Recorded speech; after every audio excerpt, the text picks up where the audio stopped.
वालेकुम, welcome to the e commerce marketing master class.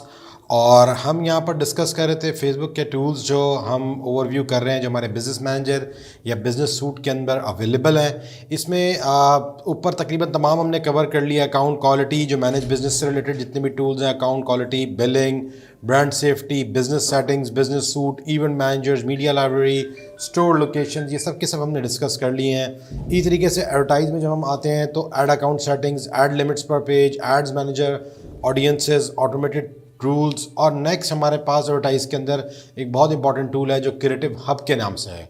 तो जी, ये क्रिएटिव हब क्या चीज़ है? ये आपका इसका इंटरफेस है जो आपके सामने है। टॉप पे आप देख रहे हैं कि ऐड कोलैबोरेटर का इन्होंने एक ऑप्शन दिया हुआ है। अगर आप अपने आप को बिजनेस मैनेजर के तौर पे साइन अप करेंगे तो ये आपके पास जो है ऑप्शन अवेलेबल हो जाएगा।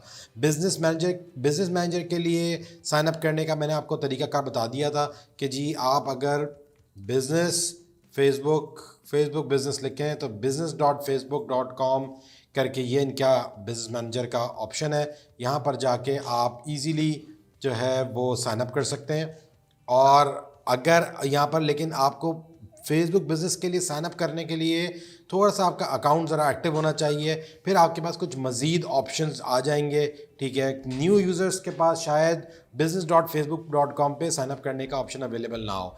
बहरहाल, let's move back to our main tool. Creative hub के नाम से ये टूल है। कोलैबोरेटर आप ऐड कर लेंगे। कोलैबोरेटर ऐड करने का फ़ायदा ये होगा कि आपका वो डिज़ाइनर या वो कोई भी शख्स जो आपके टूल्स के ऊपर जो आपके क्रिएटिव्स के ऊपर काम कर रहा है, जो आपके डिज़ाइन इमेजेस के ऊपर काम कर रहा है या आपके वीडियो एड्स के ऊपर काम कर रहा है, वो आपके साथ इस टूल के अंदर एज अ कोलैबोरेटर ऐड हो जाएगा। और आप जो है वो उसके हवाले से फिर अपना वो काम करता रहेगा और आपको सारे ऑप्शंस यहाँ पर वो अवेलेबल नज़र आते रहेंगे और आप उसको स्पेसिफिक सिर्फ डिज़ाइन से रिलेटेड आप उसको एक्सेस दे सकते हैं। बहरहाल, इसको आगे कंटिन्यू करते हैं। ये आपके पास ऑप्शन दिखा रहा है कि जी न्यू ऐड आप क्रिएट करना चाह रहे हैं, तो जी न्यू ऐड क्रिएट करें। यहाँ से आप क्रिएट मॉकअप पे क्लिक करें। जैसे ही आप क्रिएट मॉकअप पे क्लिक करेंगे आपके पास एक इंटरफेस नज़र आएगा और ये इंटरफेस काफ़ी जाना पहचाना इंटरफेस है। ठीक है जी, ये वही इंटरफेस है जब आप एड्स मैनेजर के अंदर थे और वहाँ से ऐड क्रिएट कर रहे थे। तो आपको याद होगा जब हमने जैसे बताया था आपको कि कैंपेन्स हैं, कैंपेन्स के नीचे एड्स मैनेजर है, फिर एड्स मैनेजर के नीचे एड्स है।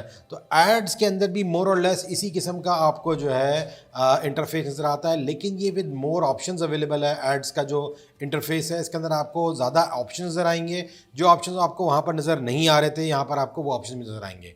नाम आप अपना ऐड का जो भी प्लेस करना चाहें वो नाम आप अपना ऐड का प्लेस कर लें। फेसबुक का पेज आप यहाँ से सिलेक्ट कर लें। अगर आपके जो भी पेजेस हैं, जिसका भी आप अपने पास पेज सेलेक्ट, जो आपने पेज क्रिएट किया होगा वो यहाँ से सिलेक्ट कर लें। ठीक है जी, सिलेक्ट करने के बाद फॉर एग्जांपल आप अपना कोई भी पेज सिलेक्ट कर रहे हैं।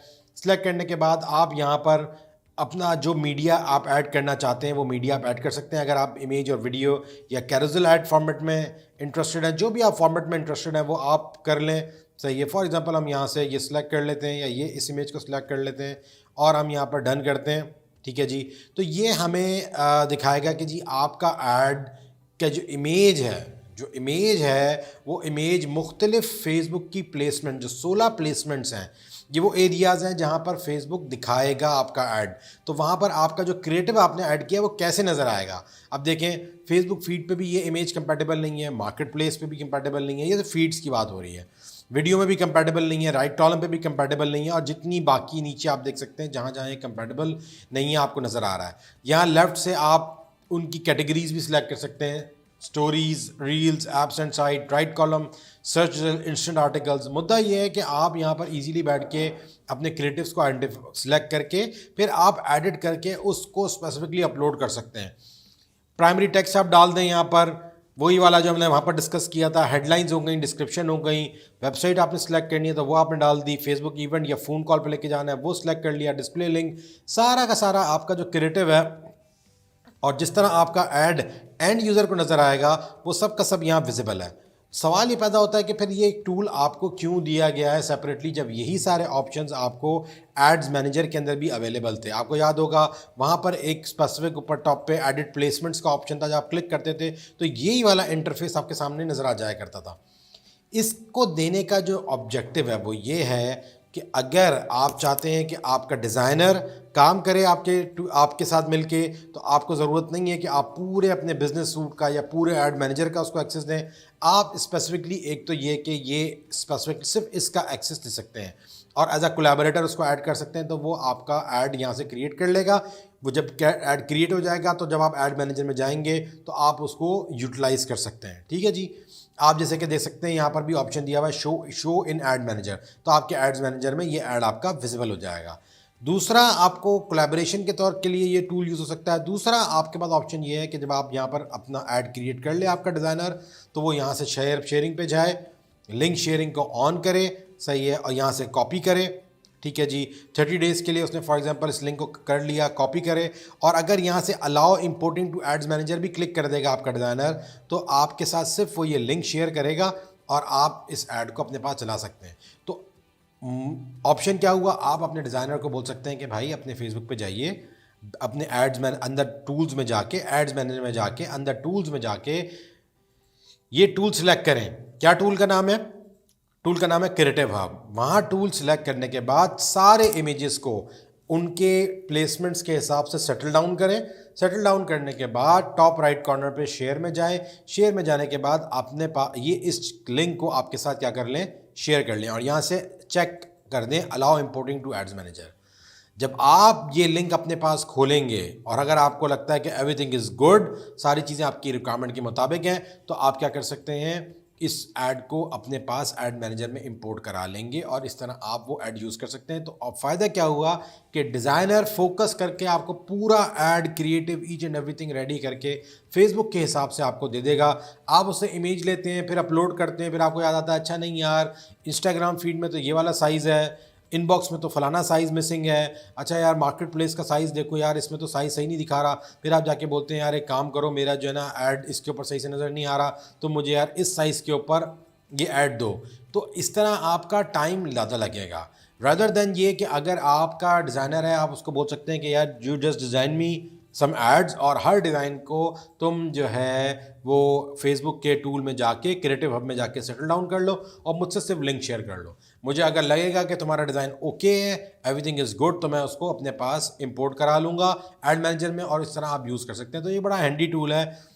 टोटल इसका जो ऑब्जेक्टिव है वो सिर्फ और सिर्फ ये है कि आप अपने डिज़ाइनर को या अपने डिज़ाइन टीम में से जो भी शख्स आपके डिज़ाइंस पे काम करेगा वो आपका सेग्रीगेट होकर काम कर सकता है। आपको एक्सेस देने की ज़रूरत नहीं है पूरे ऐड मैनेजर का, आप उसको सेग्रीगेट करके उसको काम दे दें। तो जब वो काम कंप्लीट कर ले, आपसे लिंक शेयर कर ले या उसका एज अ कोलैबोरेटर ऐड कर लें, तो आपको लिंक शेयर करने की ज़रूरत नहीं है। वो एज अ कोलैबोरेटर ऐड होके सिर्फ आपके डिज़ाइन के तमाम एरिया पे काम कंप्लीट करके आपको डिज़ाइन करके दे देगा।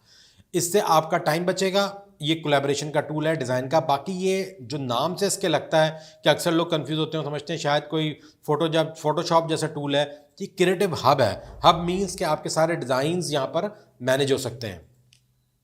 तो ये इसका फ़ायदा है क्रिएटिव हब का। इसी तरीके से मीडिया लाइब्रेरी आप याद करें, यहाँ पर आप फोल्डर्स क्रिएट कर सकते थे। तो ये सारे मीडिया लाइब्रेरी, क्रिएटिव हब, ये आपके डिज़ाइन से रिलेटेड जो है वो सारा का सारा काम है और एडवर्टीजमेंट के अंदर हेल्पफुल है, इसलिए इन्होंने क्रिएटिव हब को एडवर्टाइज वाले सेक्शन में लिस्ट किया हुआ है। तो ये इसका मैंने आपको ओवरव्यू दे दिया। Let's move on, jump on to the next tool. तो आप अगर आ जाएं, अब हम आ जाएंगे एनालाइज एंड रिपोर्ट में। जो इसके बाद जो टूल है वो एड्स रिपोर्टिंग का टूल है। एड रिपोर्टिंग आपके एड्स के नीचे भी हो रही होती है। जब आप ऐड चलाते हैं और फेसबुक एड्स मैनेजर में जाते हैं तो वहाँ पर भी आपको ऐड मैनेजर एक नीचे ऐड की रिपोर्टिंग आ रही होती है, जो बता रहा होता है क्या रीच है, क्या फ्रिक्वेंसी है, सब कुछ बता रहा होता है। लेकिन डेफिनेटली आप ये खुद सोचें कि एड्स मैनेजर के अंदर वो क्या क्या देंगे। एड्स मैनेजर एक सेंट्रलाइज टूल है जिसमें आप डिज़ाइन भी कर सकते हैं, जिसमें आप अपने एड्स को एनालाइज भी कर सकते हैं, और सारे टूल्स जो फेसबुक के हैं उन्होंने वो एड्स मैनेजर के अंदर कहीं ना कहीं लिस्ट हुए हैं। लेकिन वो कंफ्यूजिंग भी हो जाते हैं, कॉम्प्लिकेटेड भी हो जाते हैं, कभी कभार उनको मैनेज करना मुश्किल हो जाता है। तो और उनके कुछ ऑप्शंस ऐसे होते हैं जो इतने विजिबल नहीं हो रहे होते वहाँ पर। तो फेसबुक ने इन सब टूल्स को सेपरेटली भी बना दिया है। उसका एडवांटेज ये है कि आप जब क्रिएटिव हब के अंदर हैं तो आप सिर्फ क्रिएटिव पे फोकस करके अपना काम कर सकते हैं। तो आपकी पूरी एक वर्क प्लेस एनवायरनमेंट बन गई है कि आप जब आपने क्रिएटिव डिज़ाइन करने हैं तो रदर दैन कि आप एड मैनेजर में जाके क्रिएटिव का काम करें, आप यहीं पे सारा क्रिएटिव का काम कर आके फाइनलाइज कर लें, सेव कर लें। ठीक है जी, और शो इन एड मैनेजर कर दें। इसी तरीके से जब आपने रिपोर्टिंग की बात करनी है तो बजाय इसके कि आप एड मैनेजर में जाके रिपोर्टिंग को देखें, आप यहाँ से रिपोर्टिंग को देख सकते हैं। तो ये एड्स रिपोर्टिंग पे जब आप क्लिक करेंगे तो ये आपका टूल जो है वो खुल जाएगा रिपोर्टिंग से रिलेटेड। ये इस तरह की आपको पूरी विंडो नज़र आ रही होगी। अब आप यहाँ पर देखें, ये पूरा रिपोर्टिंग का टूल है।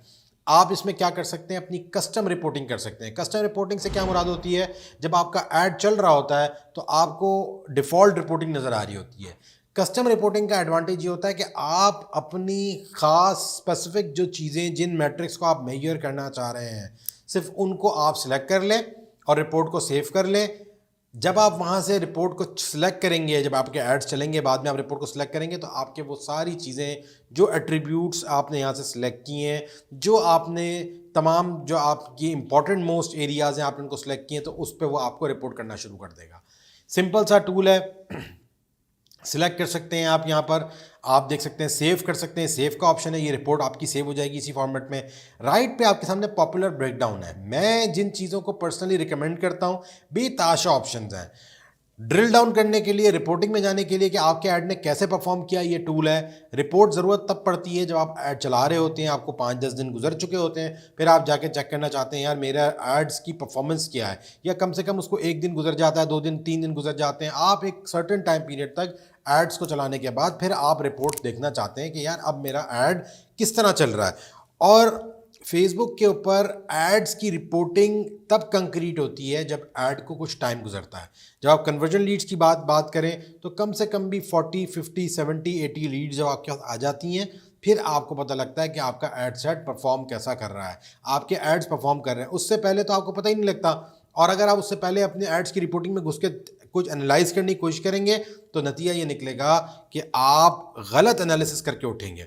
तो मैं यही रिकमेंड करूंगा कि रिपोर्टिंग का टूल आपने तब यूज़ करना है जब आपके एड्स चल रहे हो, उनको कुछ टाइम पीरियड हो चुका हो। अब आप, वरना आप एड मैनेजर के थ्रू ही देखें, वहाँ पर आपको with in the add manager आपको जब आपका एड ऑन हो जाएगा तो आपको बेसिक सारी चीज़ें दिखा रहा होता है। वहाँ पर रिपोर्ट्स बनानी है अपने मैनेजमेंट को दिखाने के लिए, डिटेल्ड में काम करना है, तो आप यहाँ से इसको एक्सेस कर सकते हैं, बिल्कुल एक्सेस कर सकते हैं। और ये सारी की सारी इन्फॉर्मेशन है जो आप सिलेक्ट कर सकते हैं। अब आपने ब्रेकडाउन्स कैसे करने हैं, आप ये देखें जी कि किस किस्म के ब्रेकडाउन्स हैं। ब्रेकडाउन इन्होंने मैट्रिक्स दिए हैं, डिलीवरी, रीच, इंप्रेशन, ये सारी चीज़ें आप यहाँ से सिलेक्ट कर सकते हैं। अगर आप यहाँ से जाएं और आप इनके जो ब्रेक ऑलरेडी कॉलम्स हैं, क्या मैट्रिक्स हैं जी, डिलीवरी देखना चाह रहे हैं, आप डिलीवरी पे क्लिक करें, रीच है, इंप्रेशन है, क्या क्या आप सिलेक्ट करना चाह रहे हैं, ये सारे के सारे आपको यहाँ पर उन्होंने दिए हुए हैं। अब इसमें से कैंपेन नेम, बहुत अच्छी बात है, आपकी रिपोर्ट के अंदर कैंपेन नेम आ रहा हो, आपको पता लगेगा क्या कैंपेन नेम है। लेकिन मैं कैंपेन नेम से ज़्यादा मेरे लिए इंपॉर्टेंट है एड सेट। एड सेट का क्या नाम है, ठीक है जी, ऐड का क्या नाम है। पेज नेम आपने ऑलरेडी एक ही सिंगल सेलेक्ट किया हुआ है, इतना ज़रूरत नहीं पड़ती कि बंदा पेज नेम के जाके देखे। Ad creative, age, gender, region. मेरी कोशिश होती है कि इनिशियल लेवल पे आप जो रिपोर्ट बना रहे हो उसके अंदर इतनी ज़्यादा डिटेल में ना जा रहा। हाँ, ऑब्जेक्टिव एक इंपॉर्टेंट चीज़ है, आप वो सिलेक्ट कर सकते हैं।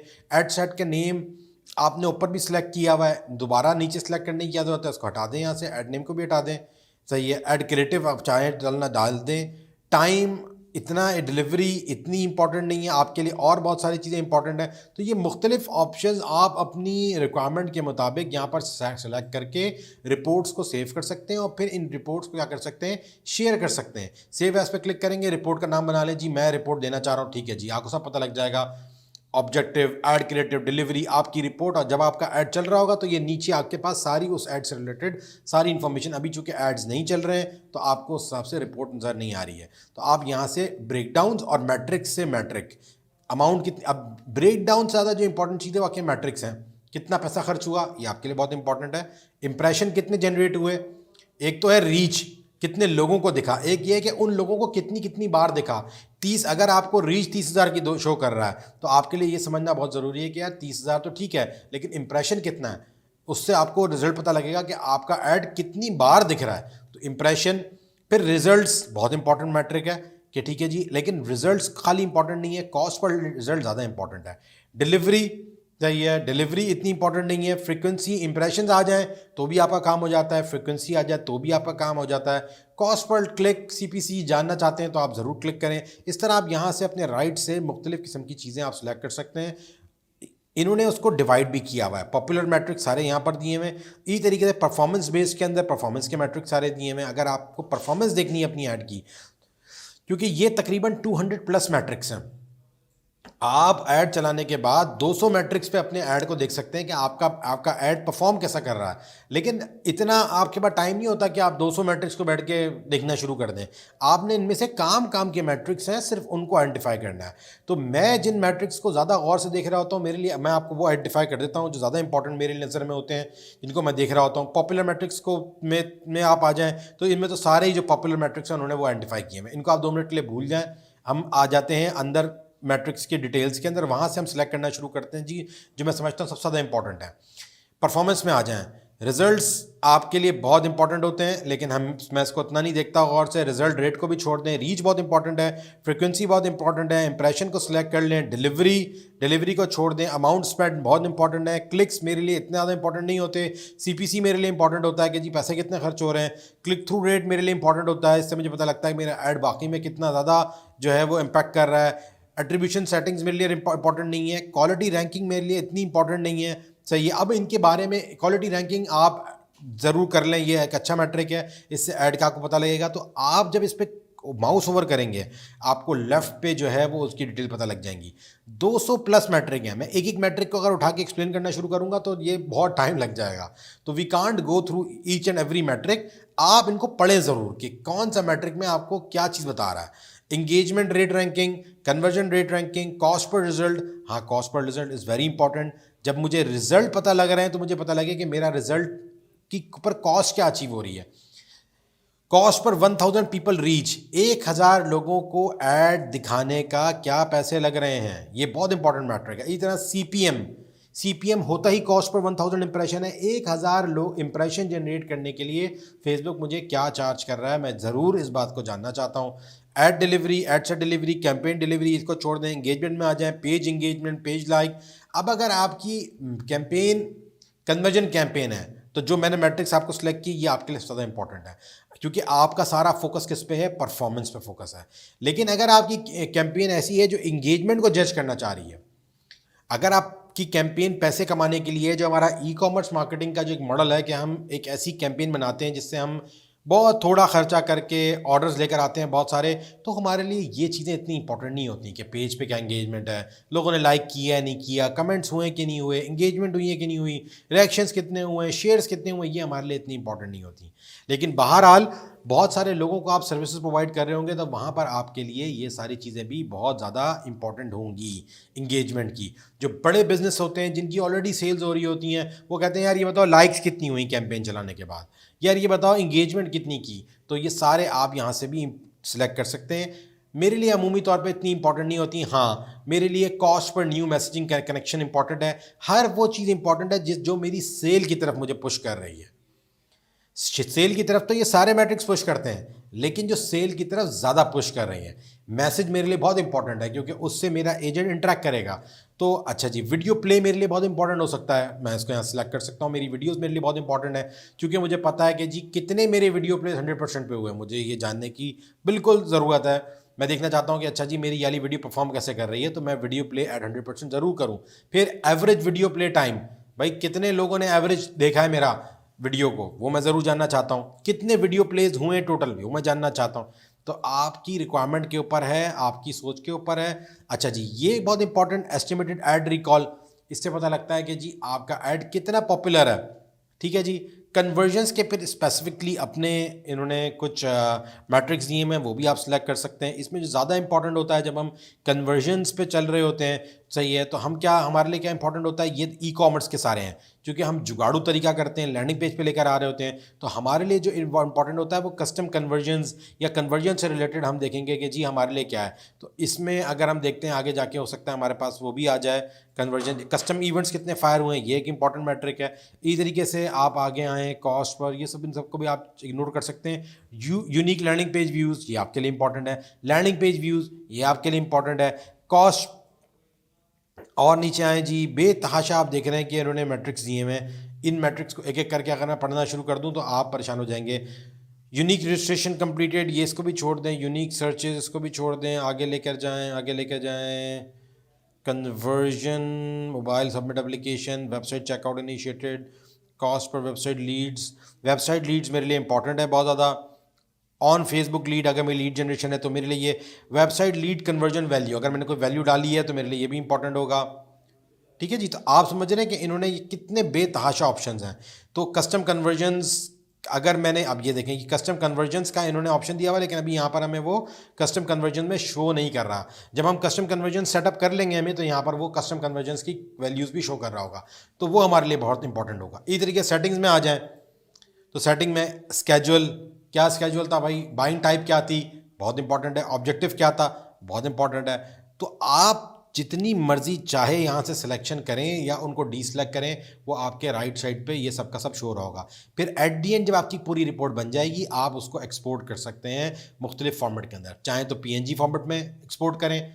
ये रिपोर्टिंग के लिए बहुत इंपॉर्टेंट होता है। आप किसी CEO को, कंपनी का ओनर है या कोई भी आपका जो स्टेक होल्डर है, उसको आप दिखाना चाहते हैं कि जी आपका एड ने कैसा परफॉर्म किया, तो ये रिपोर्टिंग बहुत इंपॉर्टेंट है। और इवन आपके अपने पर्सनल एनालिसिस के लिए रिपोर्टिंग बहुत इंपॉर्टेंट है कि आपको पता होना चाहिए कि आपके जो पैसे खर्च हो रहे हैं उनसे क्या रिजल्ट आ रहा है। तो ये रिपोर्टिंग का ओवरऑल टूल है। CSV फॉर्मेट में आप इसको एक्सपोर्ट कर सकते हैं, फाइल को रॉ में कर सकते हैं, रॉ डाटा में कर सकते हैं। XLSX जो माइक्रोसॉफ्ट ऑफिस का एक्सेल का टूल है, उसमें आप अपलोड, उसमें आप कर सकते हैं। ये फॉर्मेटेड है, ये रॉ है।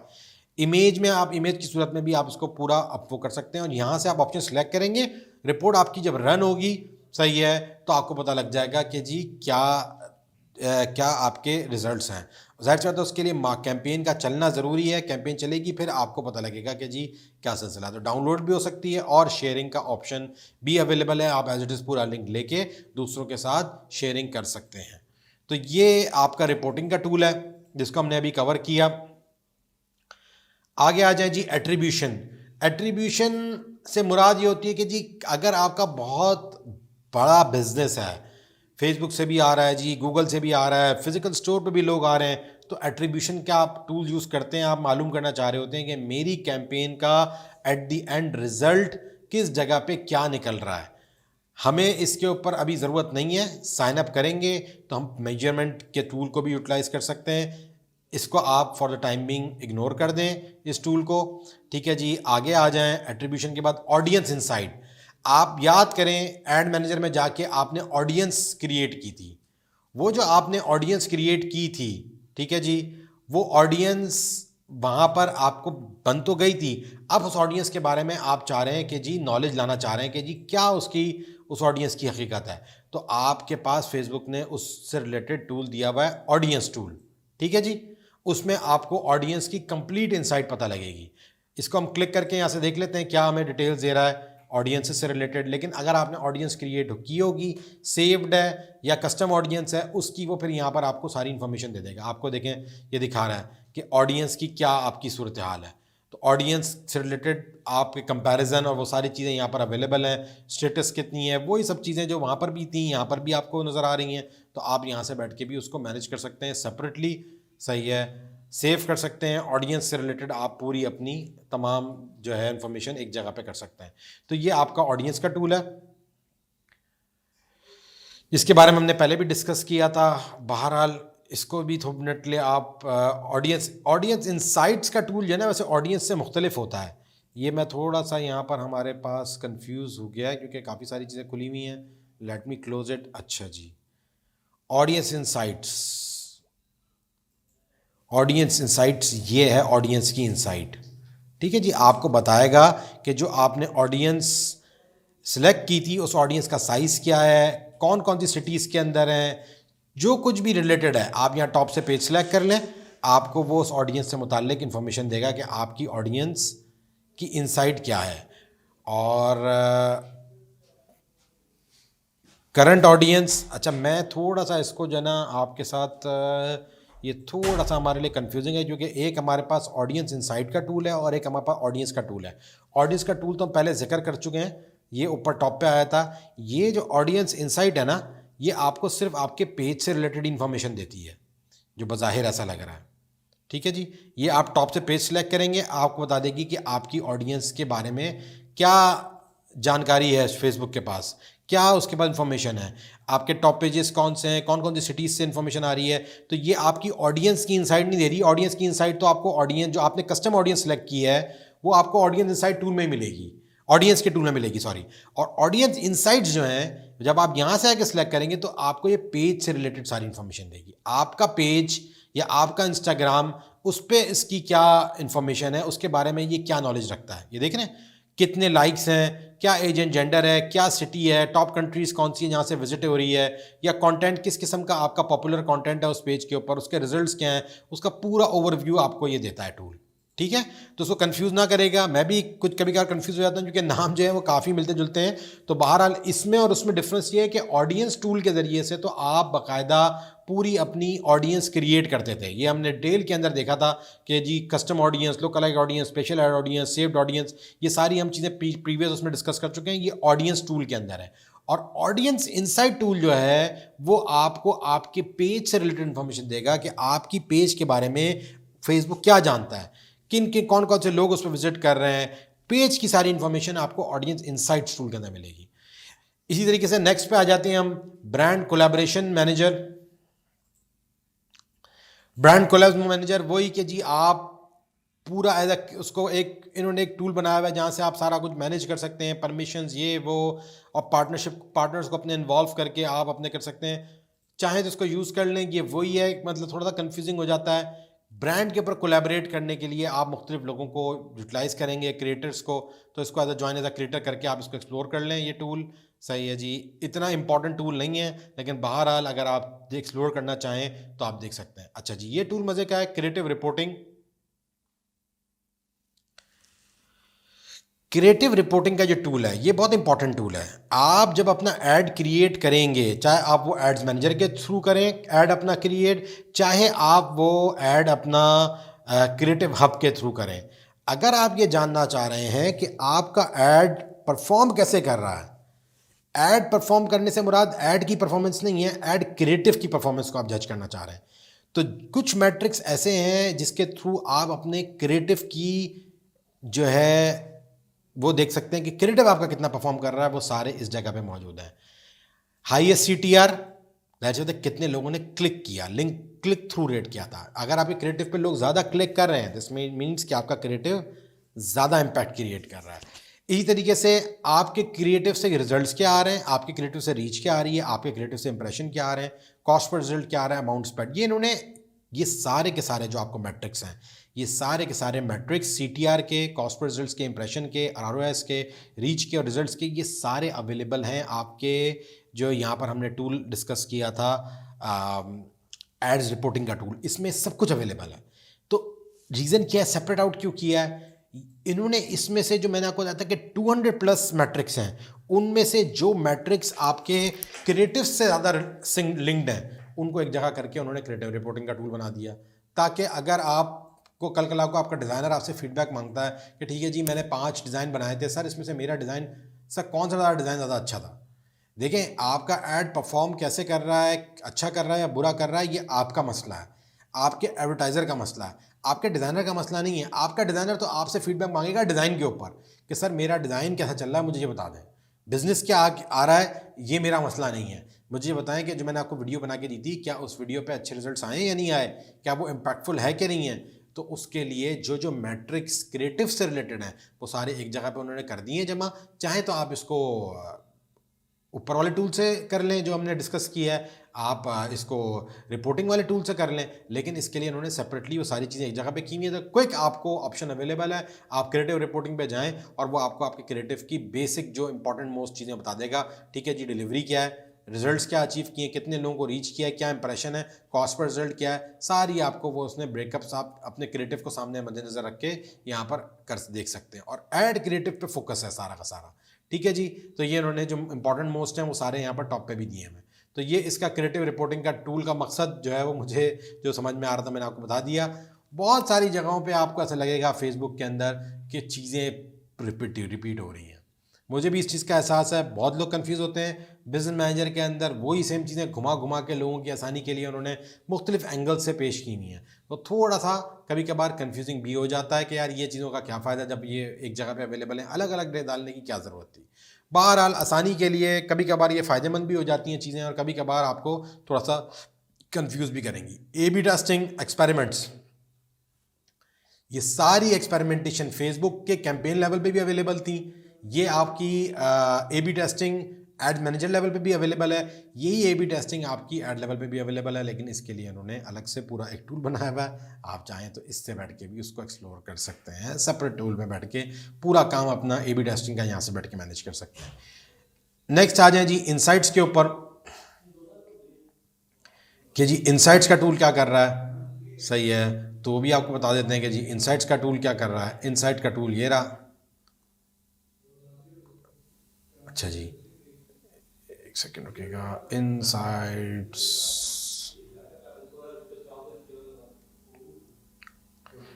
इनसाइट्स पे क्लिक करते हैं, हम देख लेते हैं जी क्या दिखा रहा है हमें। ये जी वही ऑडियंस इनसाइट पे भी इनसाइट्स की चीज़ें दिखा रहा है और इनसाइट्स में भी इनसाइट्स की चीज़ें दिखा रहा है, तो ये थोड़ा कंफ्यूजिंग है, वही टूल रिपीट हो रहे हैं बार बार घूम घूम के।